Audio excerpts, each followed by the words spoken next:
Stellar Transformations, episode 70. Untuk melihat video selengkapnya, sahabat bisa kunjungi playlist yang telah Sabta Novel sediakan. Yuk mari, kita berimajinasi bersama dan masuk ke alur ceritanya.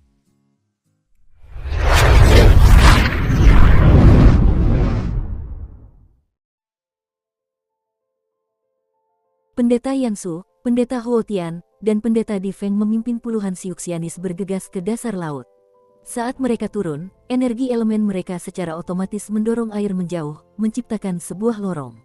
Dalam sekejap, para Siuxianis mencapai dasar laut dan memasuki punggungan bintang, yang sebelumnya disebut punggungan merah darah. Pendeta Yansu berkata dengan acuh tak acuh, semuanya, tempat ini adalah Stellar Ridge, wilayah Stellar Tower. Saya harap kalian semua mematuhi beberapa aturan. Kalau tidak, kalian akan memprovokasi Stellar Tower, yang akan sangat buruk. Jangan khawatir, pendeta. Tentu saja kami akan mengingatnya dengan saksama. Sebagian besar Siuxianis lainnya setuju. Pendeta Huotian melihat sekeliling lalu berkata sambil tersenyum, Pendeta Difeng, lihat, apa yang kukatakan benar, kan? Stellar Ridge ini memiliki setidaknya beberapa ratus ribu Siuyaois, tetapi arsitekturnya sangat vulgar. Apa mereka tahu formasi? Di wilayah abadi Penglai, Kuil Kingsu adalah pemimpinnya, sementara aliran Xiang dan Lanyang berada di urutan kedua. Karena Pendeta Yansu sangat berkuasa, status Kuil Kingsu secara alami tak tergoyahkan. Namun, kedua tetua agung dari aliran Xiang dan Lanyang saling membenci seperti api dan air. Pendeta Difeng berkata dengan senyum acuh tak acuh, kau juga tahu ada ratusan ribu Siuyaois di sini, kan? Sekolah dengan murid terbanyak di wilayah abadi Penglai hanya punya puluhan ribu Siuxianis, sementara kita hanya punya sekitar 100 ribu orang. Tak satu pun dari kekuatan Super Siuyaois bawah laut saat ini yang jauh lebih lemah dari kita, bahkan Istana Naga Azure dan Istana Air Biru pun sedikit lebih kuat dari kita. Pendeta Huotian, selera tidaklah penting. Kekuatan sejatilah yang penting. Lagi pula, kurasa seleramu tidak begitu bagus. Difeng, apa yang kau katakan? Pendeta Huotian langsung menjadi marah. Jubah berharga yang dikenakannya merupakan pemberian dari markas besar Sekte Xiang di benua Tenglong.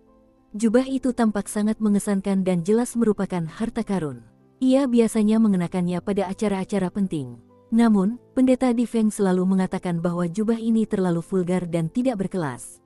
Apalagi yang bisa kukatakan? Apa kau benar-benar berpikir gaunmu itu harta karun?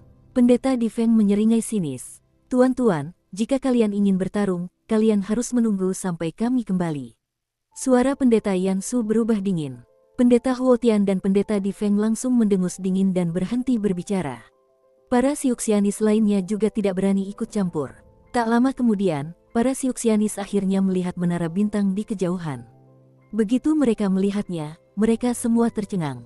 Wajah mereka penuh ketidakpercayaan. Di kejauhan, menara bintang itu memancarkan sinar matahari dan cahaya bulan.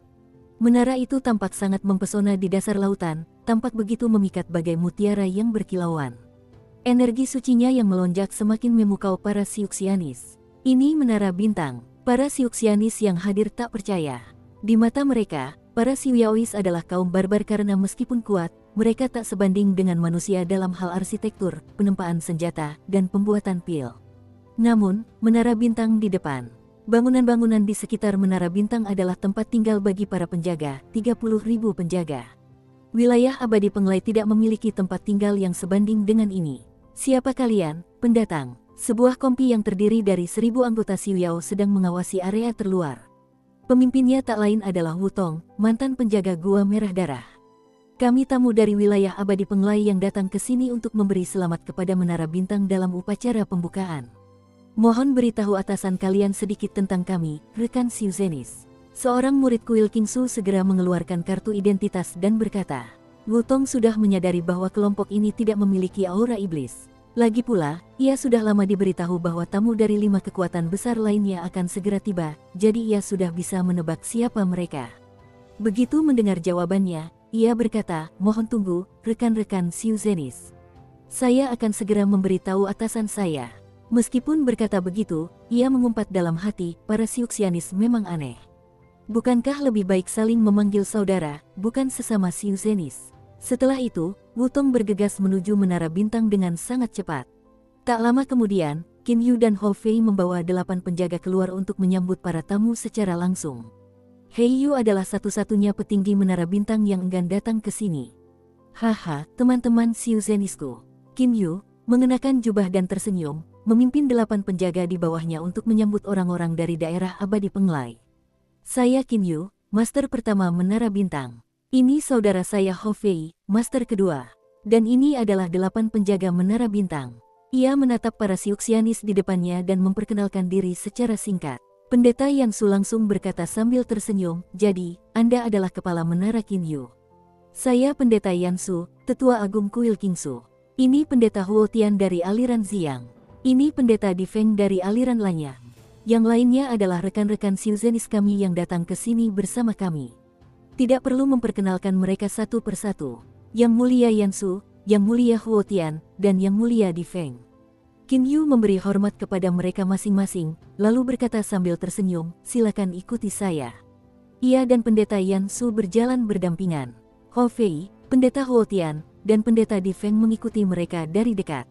Kedelapan penjaga dan para Siuxianis lainnya berjalan di belakang. Mereka semua terbang lurus menuju Menara Bintang dengan cara yang mengesankan. Semakin dekat mereka ke Menara Bintang, semakin takjub Pendeta Yansu dan anak buahnya. Apakah ini masih rumah besar para penganut Xiu Yao? Mungkin bahkan rumah-rumah dan tanah Siuxianis terbaik pun jauh lebih rendah kualitasnya daripadanya. Qin Yu diam-diam mengamati ekspresi setiap Siuxianis dan tertawa dalam hatinya, memang benar bahwa Siuxianis memandang rendah tempat tinggal Xiu Yaois. Di dalam Menara Bintang, berkat formasi bintang surgawi agung, awan dan kabut ada di mana-mana, dan terdapat berbagai bangunan, jalan setapak, dan koridor yang megah. Seluruh tempat itu tampak seperti konstruksi makhluk abadi yang memukau semua Siuxianis. Energi suci di sini begitu pekat hingga berubah menjadi awan dan kabut. Fenomena ini juga terjadi di sekolah-sekolah Siuxian, tetapi masalahnya, energi suci di seluruh Menara Bintang memang seperti itu. Area ini sungguh terlalu luas. Selain itu, ada juga cahaya pagi, cahaya senja, cahaya bintang, cahaya bulan, cahaya matahari di sini. Cahaya matahari, cahaya bulan dan cahaya bintang yang dihasilkan oleh formasi bintang surgawi agung semakin memukau para Siuxianis yang hadir. Teman-teman Xiuzenis, tempat ini bernama Taman Penglai. Taman ini dibangun khusus untuk menghibur kalian. Silakan masuk dan menginap di sini.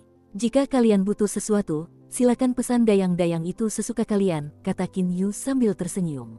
Akan tetapi, para Siuxianis terlalu terkejut dengan apa yang mereka lihat di jalan, jadi mereka belum tersadar ketika dia tiba-tiba mengatakan hal ini. Rekan-rekan Xiuzenis, mungkinkah kalian tidak puas dengan tempat ini? Tanya Qin Yu lagi. Ah, bukan itu. Mata Pendeta Yansu dipenuhi sukacita. Saya belum pernah melihat tempat seindah ini. Mengapa saya harus kecewa jika sungguh menyenangkan bisa menikmati tempat semegah Menara Stelar? Pendeta Difeng pun ikut tersenyum dan berkata, Tuan Qin Yu, kehebatan arsitektur Menara Bintang ini sungguh tak terbayangkan. Tiba-tiba ia menatap Pendeta Huo Ting dan menggoda, Pendeta Huo Tian, bukankah Anda bilang Menara Bintang ini? Difeng, Pendeta Huo Tian berkata dengan tergesa-gesa. Jika Pendeta Difeng benar-benar mengatakannya, dia akan kehilangan muka. Meskipun dia orang yang sombong, dia mau tidak mau mengakui bahwa Menara Bintang ini benar-benar melebihi harapannya.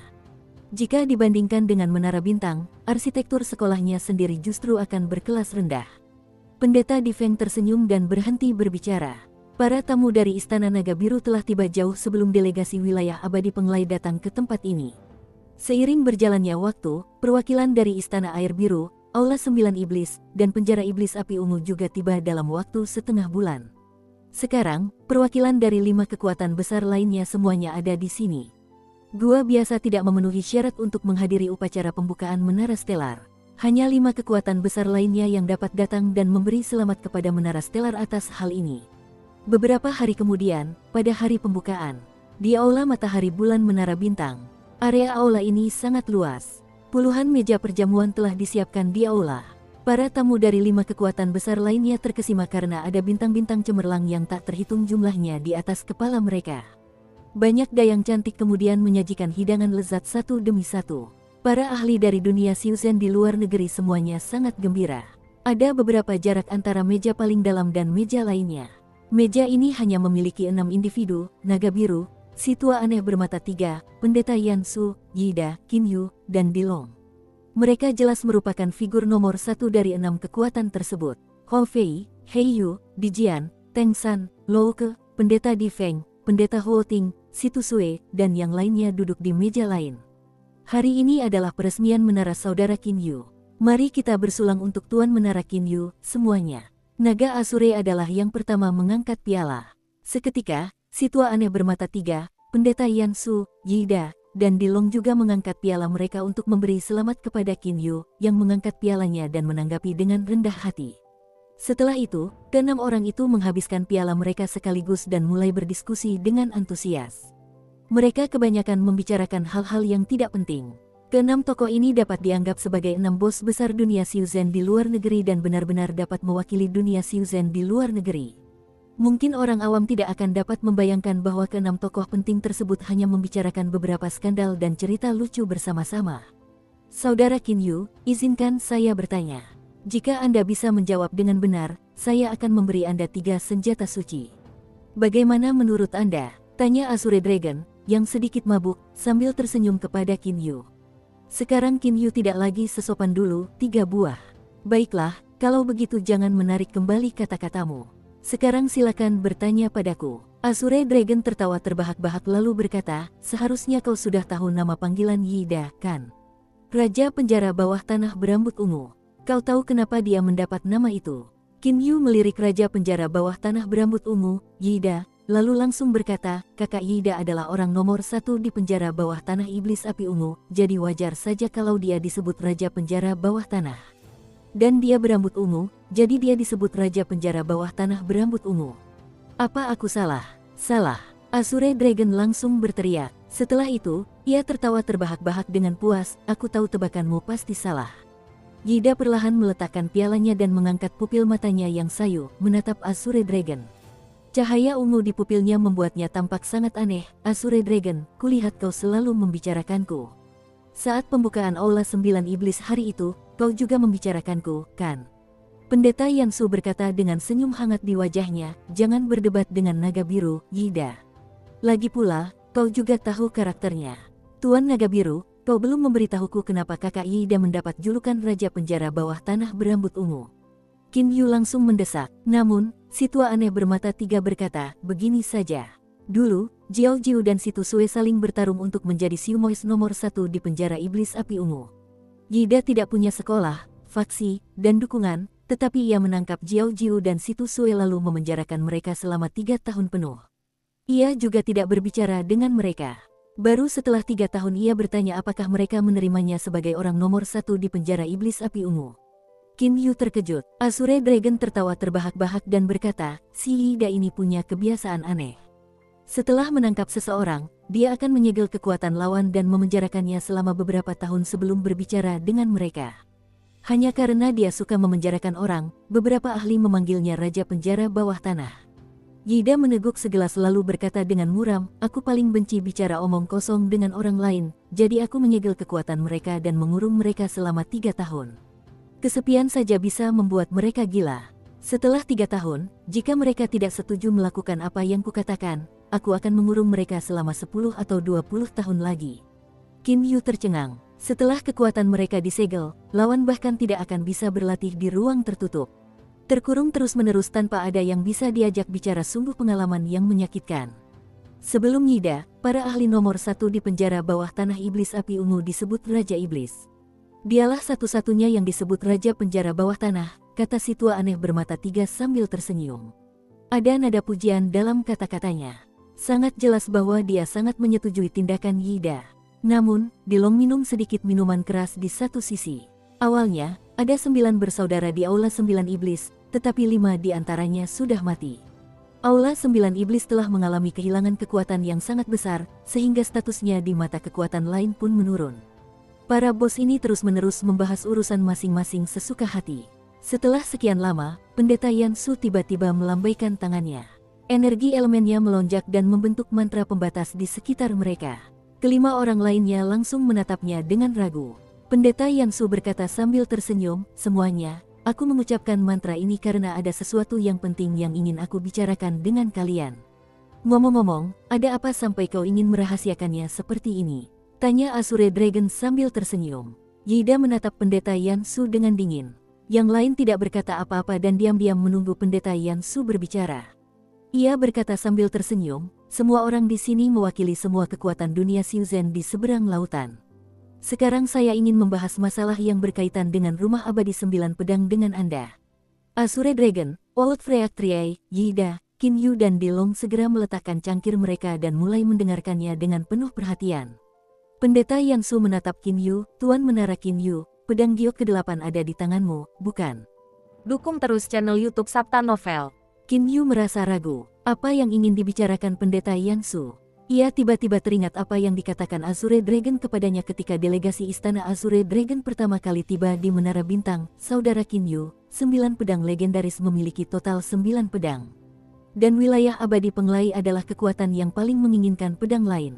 Wilayah abadi Penglai memiliki banyak sekolah dan 3 sekolah utama, tetapi mereka hanya memiliki 1 pedang sehingga agak sulit bagi mereka untuk mengalokasikannya. Ya, memang. Aku heran kenapa kau menanyakan ini padaku. Qin Yu telah membuat pikirannya waspada. Pendeta Yansu mengangguk dan berkata, setahu saya, wilayah abadi Penglai saya memiliki pedang giok pertama, penjara iblis api ungu memiliki pedang ketiga dan kelima, Istana Naga Biru memiliki pedang keempat dan ketujuh, Istana Air Biru memiliki pedang kedua, Aula 9 Iblis memiliki pedang keenam, dan Menara Bintang memiliki pedang ke-8. Apakah saya benar, semuanya? Pemimpin kelima kekuatan lainnya mengangguk. Karena itu, aku harap kalian semua meminjamkan pedang giok kalian kepadaku untuk kupakai sebentar. Kata pendeta Yansu sambil tersenyum. Pendeta Yansu tampak seperti orang tua yang baik, tetapi ketika mengatakan ini, ia langsung membuat kelima orang lainnya terkejut. Ia tiba-tiba meminta untuk meminjam pedang giok milik yang lain, tetapi bisakah pedang giok ini dipinjamkan dengan mudah? Apa kau sudah gila, Yansu? Siapa di antara kita yang tidak perlu mencoba segala cara dan mempertaruhkan nyawanya untuk mendapatkan pedang giok? Tapi sekarang kau dengan konyolnya ingin meminjam pedang kami sekaligus. Apa kau sudah gila? Tanya Azure Dragon dengan cemberut. Dilong berkata dengan suara sedingin es, pendeta Yansu, ini masalah yang sangat serius. Saya tidak setuju. Tanpa bertanya alasan, ia langsung menolak. Yida memutar-mutar ujung rambutnya dengan jari-jarinya dan berkata sambil tertawa dingin, pendeta Yansu, sebaiknya Anda menjelaskan masalahnya dengan jelas. Pedang giok itu tidak seperti senjata suci lainnya. Anda diam-diam mendapatkan pedang ke-9, kan? Jadi, Anda ingin meminjam pedang kami lalu pergi mencari rumah abadi 9 pedang sendirian? Tidak, tentu saja bukan itu. Melihat perubahan drastis sikap semua orang, pendeta Yansu langsung berkata sambil tersenyum, wilayah abadi Penglaiku juga belum mendapatkan pedang ke-9. Karena itu, aku ingin meminjam pedangmu untuk menemukan lokasinya. Oh, Qin Yu berkata dengan cemberut, pendeta Yansu, maksud Anda? Anda ingin mengumpulkan 8 pedang lainnya untuk menemukan lokasi pedang ke-9. Ia pernah mendengar bahwa jika senjata suci ditempa bersama, secara umum mereka terhubung secara telepati satu sama lain. Dengan menggunakan beberapa teknik rahasia, pedang giok dapat digunakan untuk menemukan pedang lainnya. Ya, itulah yang kumaksud. Pendeta Yansu buru-buru berkata, tidak ada yang tahu di mana pedang ke-9 ini. Karena 8 pedang telah muncul, saya pikir lebih baik kita menghemat waktu dengan menggunakan 8 pedang ini untuk menemukan lokasi pedang terakhir. Qin Yu, Azure Dragon, Old Freak Triai, Yida dan Dilong yang tadinya tidak setuju, semuanya terdiam. Setelah beberapa saat, Qin Yu tersenyum dan mengangguk, pendeta Yansu, karena Anda memiliki metode pencarian rahasia ini, saya akan membantu Anda dengan kekuatan saya yang terbatas. Jika saatnya tiba, saya akan meminjamkan pedang saya sekali saja. Namun, sebaiknya Anda menjalankan metode pencarian Anda di Menara Bintang saya dan jangan kabur membawa pedang itu. Tepat setelah Qin Yu berkata demikian, Azure Dragon juga berkata dengan lantang, meminjamkan pedang giokku padamu tidak masalah, tapi ini hanya mungkin jika kau menjalankan metode pencarianmu. Lagi pula, kau harus melakukannya di Menara Bintang dan di depan semua orang. Jika kau mencoba melarikan diri dengan pedang itu, jangan salahkan kami karena bergabung untuk menghadapimu. Pendeta Yansu sama sekali tidak keberatan dan berkata sambil tersenyum, jangan khawatir, Tuan Naga Biru. Aku tidak ingin mati. Aku bahkan tidak sebanding denganmu, apalagi kalian berlima. Aku bisa jamin kalian semua bahwa aku akan menjalankan metode ini di Menara Bintang, di Taman Penglai tempatku menginap. Kalian bisa menunggu sampai saat itu untuk membiarkanku menggunakan pedang giok kalian sebentar, kata pendeta Yansu kepada kelima orang lainnya. Mendengar ini, bahkan Dilong, yang sesaat lalu tidak setuju, merenung sejenak lalu menganggukkan kepalanya. Baiklah, karena kalian semua sudah setuju, aku akan menjelaskan secara umum tentang proses menemukan pedang ke-9, jelas Pendeta Yansu. Metode rahasiaku ini bisa membuat kedelapan pedang kita merasakan lokasi pedang ke-9, lalu terbang ke arahnya. Kita hanya perlu terbang mengejar kedelapan pedang kita untuk menemukan lokasi pedang ke-9. Azure Dragon, Qin Yu, Old Freak Triai, Dilong dan Yida semuanya mengerutkan kening. Awalnya mereka mengira Pendeta Yansu hanya akan menggunakan pedang mereka sebentar, tetapi sekarang mereka tahu bahwa mereka juga harus membiarkan pedang-pedang itu terbang ke arah pedang ke-9. Bukankah ini berarti mereka harus terbang mengejar pedang-pedang itu? Siapa yang tahu di mana pedang ke-9? Jika tersembunyi di dasar laut tertentu, siapa yang tahu berapa tahun lagi kita perlu menemukannya? Hanya dengan mengandalkan 8 pedang kita bisa menemukan pedang ke-9 dengan lebih mudah. Pendeta Yansu membujuk. Kelima orang lainnya sedang mempertimbangkan. Qin Yu tertawa dalam hati, pedang giok ke-9. Yang terpenting tetaplah rumah abadi 9 pedang. Hanya dengan 1 pedang giok, aku sudah berhak memasuki rumah abadi 9 pedang. Aku juga tidak serakah, jalan-jalan saja sudah cukup, jadi apa gunanya punya pedang lagi? Ia langsung berkata lantang setuju, Pendeta Yansu telah memikirkannya untuk kepentingan semua orang. Saya setuju dengannya dalam hal ini.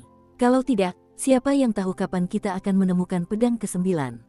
Mendengar kata-kata persetujuan Qin Yu, Pendeta Yansu langsung gembira. Sekarang dia makin menyukai Qin Yu karena Qin Yu sudah 2 kali menjadi orang pertama yang menyetujui saran-sarannya. Yida berkata dengan dingin, saya tidak keberatan dengan ini. Setelah mempertimbangkan cukup lama, Azure Dragon, Old Freak Triai dan Dilong juga setuju. Bagus, aku harus kembali dan bersiap-siap.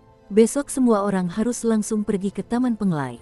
Kalau sudah waktunya, aku akan menjalankan metode rahasiaku dan kita akan mencari lokasi pedang ke-9 bersama-sama, kata Pendeta Yansu sambil tersenyum. Keesokan harinya, puluhan orang berkumpul di Taman Penglai, Stellar Tower. Keenam kekuatan tersebut masing-masing memiliki 2 hingga 5 anggota. Mereka semua adalah inti dari keenam kekuatan tersebut. Masalah hari ini sungguh sangat penting sehingga mereka tidak boleh membiarkan masalah terjadi.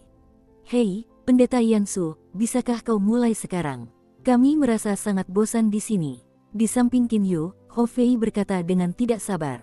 Saat ini, Pendeta Yansu sedang duduk bersila tanpa bergerak di udara. Ia tidak membentuk formasi atau melakukan apapun, hanya duduk diam seperti ini. Hou Fei benar-benar tidak tahan melihat ini lagi, jadi ia pun angkat bicara. Pendeta Yansu membuka matanya, memancarkan cahaya biru cemerlang. Tuan-tuan, semuanya sudah siap. Pinjamkan pedang giok kalian dulu agar saya bisa menjalankan metode rahasia saya. Tidak ada yang tahu mengapa Pendeta Yansu duduk bersila dan memejamkan mata tadi, tetapi semua orang memusatkan perhatian mereka setelah mendengar kata-kata ini. Sebilah pedang giok muncul di tangan Pendeta Yansu. Pedang itu adalah pedang giok dari wilayah abadi Penglai. Semuanya, tolong pinjamkan pedang giok kalian. Ada apa? Kalian menyesal? Tanya Pendeta Yansu sambil tersenyum. Meskipun mereka sudah sepakat, kini tak seorang pun bersedia menjadi orang pertama yang meminjamkan pedang giok kepadanya. Azure Dragon berkata dengan sungguh-sungguh, Yansu, kau seharusnya tahu betapa pentingnya pedang giok ini bagiku. Jangan pernah mencoba berbuat curang. Jika terjadi sesuatu yang tak terduga, jangan salahkan aku karena bersikap kejam. Baiklah, ambillah. Ia mengulurkan tangan dan 2 pedang giok melesat keluar. Pendeta Yansu mengulurkan tangannya. Kedua pedang giok itu langsung berada di tangannya. Jangan khawatir, naga biru. Di saat seperti ini, mana mungkin aku berani mencoba hal-hal aneh. Semoga kau ingat kata-katamu. Azure Dragon memusatkan seluruh perhatiannya pada Pendeta Yansu. Qin Yu berkata sambil tersenyum, Pendeta Yansu, formasi menara bintangku dibentuk oleh pamanku sendiri. Itu adalah formasi bintang surgawi agung yang telah lama hilang dan legendaris. Begitu benar-benar diaktifkan, kau tidak akan bisa keluar sama sekali. Setelah berkata demikian, dia melemparkan pedang gioknya kepada Pendeta Yansu. Meskipun dia hanya memperkenalkan formasi bintang surgawi agung secara singkat, dia telah membuat Pendeta Yansu takut. Dia sama sekali tidak khawatir telah menyinggung orang lain. Pendeta Yansu, Yida, dan yang lainnya sudah berpengalaman dan sangat licik. Mengetahui bahwa dia didukung oleh ahli super itu, mereka tentu tidak akan berani menipunya sesuka hati. Formasi bintang surgawi agung. Dilong mengerutkan kening. Kepala Menara Qin Yu, terus terang saja, menara bintangmu memang negeri ajaib, tapi sejujurnya, itu juga jebakan maut. Kalau kau mau berbuat sesuatu pada kami, maka Dijian dan Disu, yang datang bersamanya, juga menatap Qin Yu dengan dingin. Meskipun mereka tidak berani membalas dendam lagi, mereka tetap memusuhi Qin Yu. Si tua aneh bermata tiga berkata sambil tertawa dingin, tutup mulutmu, Dilong. Jika Qin Yu benar-benar ingin membunuhmu, mungkin kau dan saudara-saudaramu yang tersisa sudah kehilangan nyawa di Pulau Batu Hitam hari itu. Kenapa dia harus repot-repot seperti ini? Si tua aneh bermata tiga dan naga biru sama-sama tahu bahwa Paman Lan tangguh, jadi mereka memperlakukan Qin Yu dengan sangat baik. Jangan buang waktu, sebaiknya kita segera menemukan pedang ke-9, teriak Yida. Semua orang langsung berhenti berbicara dan memberikan pendeta Yan Su pedang giok mereka satu persatu. Qin Yu, apa yang kau lakukan? Suara Nona Liar tiba-tiba meninggi. Ia berjalan mendekat sambil tersenyum dan memperhatikan apa yang terjadi di depannya. Melihat 8 pedang giok itu, ia memejamkan mata sejenak lalu membukanya kembali. Kini matanya memancarkan kebijaksanaan. Di benua Qianlong, Liar bergumam pelan pada dirinya sendiri. Mendengar suaranya, Qin Yu tak lagi peduli bagaimana pendeta Yan Su menjalankan metode rahasia itu. Ia segera berbalik dan berjalan ke arahnya, sambil berkata, Liar, apa yang baru saja kau gumamkan? Tidak ada, katanya sambil menggelengkan kepala. Qin Yu menuntunnya berjalan ke sebuah pavilion. Mereka berdua kemudian duduk. Ia sama sekali tidak khawatir pendeta Yan Su akan berani berbuat curang. Lagi pula, ketika begitu banyak ahli seperti Azure Dragon sedang menonton, mengapa ia harus khawatir pendeta Yan Su akan berani berbuat curang? Apa yang sedang dilakukan si Yuxianis itu, Qin Yu? Liar menunjuk pendeta Yan Su yang sedang melayang di udara. Qin Yu menoleh untuk melihat. Saat ini, pendeta Yan Su dikelilingi oleh 8 pedang, yang memancarkan 8 sinar cahaya. Sinar-sinar cahaya ini terhubung sepenuhnya ke tubuh pendeta Yan Su.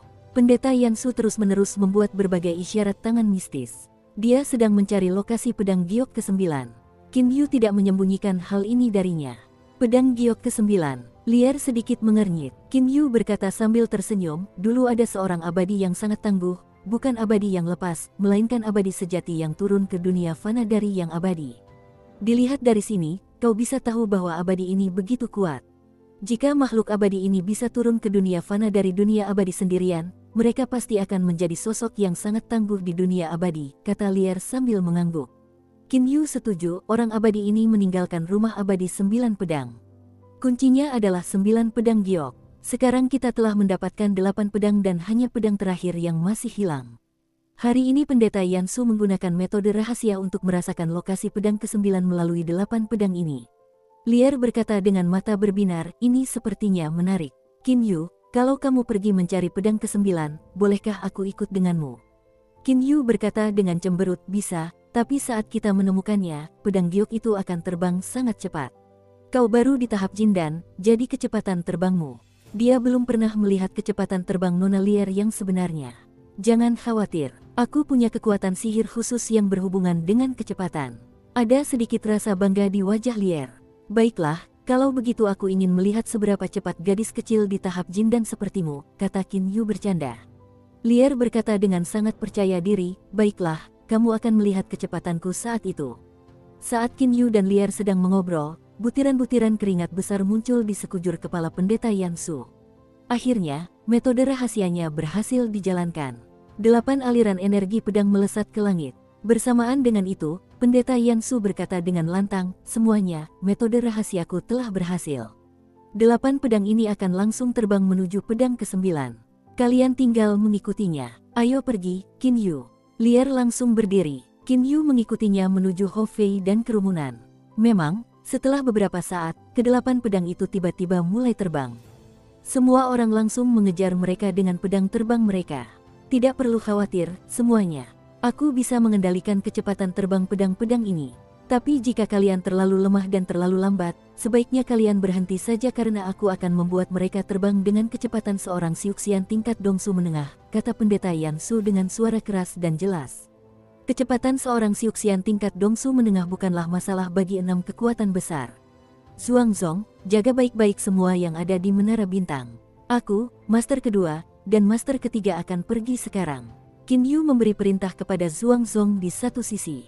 Ya, kepala menara. Zuangzong, bagaimanapun, diam-diam senang. Setelah ketiga penguasa menara pergi, dialah yang akan memegang otoritas tertinggi di Menara Bintang. Namun, dia juga tidak akan berani memberontak karena kabar telah menyebar bahwa Qin Yu dan Hou Fei begitu kuat sehingga mereka bahkan telah membunuh beberapa penguasa Aula Sembilan Iblis. Terlebih lagi, Qin Yu bahkan didukung oleh Paman Lan yang tak terduga itu. 4 anggota Menara Bintang berangkat kali ini, termasuk Qin Yu, Nona Lier, Hou Fei yang suka bersenang-senang, dan Hei Yu yang hanya ingin pergi bersama Qin Yu. Istana Naga Azure, Rumah Air Biru, Wilayah Abadi Penglai, Aula Sembilan Iblis, dan Penjara Iblis Api Ungu semuanya berangkat dengan 4-5 anggota masing-masing. Mereka semua terbang mengejar 8 pedang dengan sangat cepat. Setelah keluar dari Menara Bintang, 8 pedang itu tiba-tiba terbang langsung ke utara. Aku tak menyangka letaknya di utara Menara Stellar. Ini benar-benar mengejutkan. Azure Dragon tertawa terbahak-bahak. Saat ini, ke-8 pedang itu terbang berdampingan, diikuti oleh puluhan individu. Kecuali Lier, semuanya setidaknya telah mencapai tahap Dongsu Tengah. Qin Yu terbang dengan pedangnya. Lier terbang di udara di satu sisinya. Meski begitu, ia dengan mudah mengimbangi kecepatan terbang yang lain. Lier, kecepatanmu, Qin Yu tercengang. Terbang di udara jauh lebih lambat daripada terbang dengan pedang. Namun, Lier tahap Jin dan secara tak terduga dapat terbang secepat Qin Yu dan yang lainnya dengan mudah di udara. Pantas saja dia begitu percaya diri. Bukankah aku sudah bilang sebelumnya kalau aku sangat percaya diri dengan kecepatanku? Lier tersenyum lebar. Hou Fei, yang duduk di atas tongkat hitam tebalnya di satu sisi, mengayunkan ekornya dan berkedip beberapa kali, bergumam, monster, Kak Lier benar-benar monster.